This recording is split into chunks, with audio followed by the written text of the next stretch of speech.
Welcome to Toffee TV. It is the Everton News Daily. Well, I imagine you've all been checking out the news all day, refreshing to see whether the Friedkins Group's takeover of Everton Football Club has gone through. Well, the news is it hasn't. But in the last couple of hours, The Athletic have announced that it is set to happen tomorrow. The Friedkins are set to become the new owners of Everton Football Club in the next 24 hours. The final I's are being dotted, the final T's are being crossed, and the Friedkins should finally get this whole process over and done with, which has been going on, certainly for the Friedkins since the summer, but obviously before that, 777, before that, other people, and it will be the end of the Farhad Mashiri regime at Everton Football Club. So that really is the white smoke, isn't it? I think that someone of the standing of The Athletic with Paddy Boyland reporting it tonight, that it's all done. They would not be reporting if it wasn't going to happen tomorrow. So I think they're just giving everybody that little bit of... I think last Friday when it was being reported that the final paperwork from the Premier League was done was like the first sign. And then I think, but the last few days people have been getting a little bit agitated. I think people maybe expected it Monday and they dragged into Tuesday and now we're on Wednesday. And obviously everybody's very conscious that it's Christmas is coming up, so no one wanted to drag it into next week, because if it was next week, then it wouldn't be next week, it would be the week after, but it wouldn't be the week after, it would be the first or second week of January by the time this thing was actually done. So tomorrow, Thursday, set to be done. Everton should have new owners. Whether we hear from Dan Friedkin or his son or anyone from the Friedkin Group, we don't know. Whether it'll just be a statement Everton put out and maybe more will be done either on Friday, with the stadium situation, or whether they'll wait till after Christmas. Who knows? But it'll all be very, very interesting when we do get to finally hear from certainly Dan Friedkin about his plans for Everton Football Club, whether we've got a new CEO, whether there's a new board, what he plans to do with the manager, whether there's any money for January. All of these questions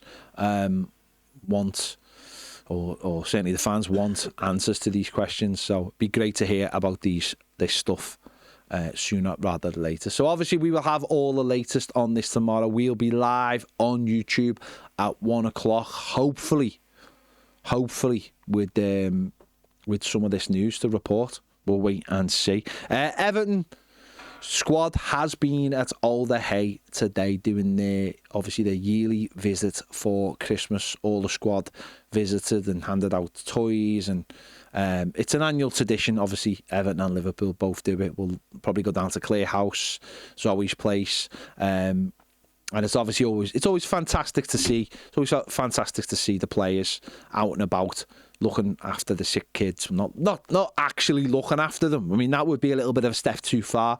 But obviously just going to try and cheer them up at this time of the year. It's obviously very, very difficult for parents having kids in hospital at this time of the year, and trying to keep not only the kids' spirits up, but the parents' spirits up. Very, very difficult. And seeing,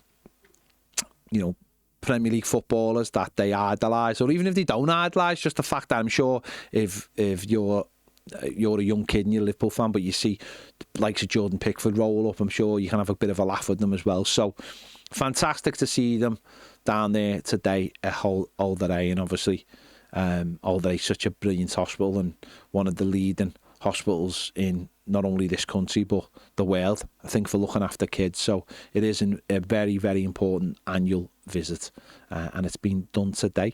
Transfer news, don't generally get too much of this, but Everton have been linked with Rangers forward Hamza Igman, 22-year-old striker, scored last week against Spurs in the Europa League, seen as someone that is got a big future ahead of him. Been linked with other Premier League teams as well, the likes of Brentford, the likes of West Ham. So a few clubs will be going for him.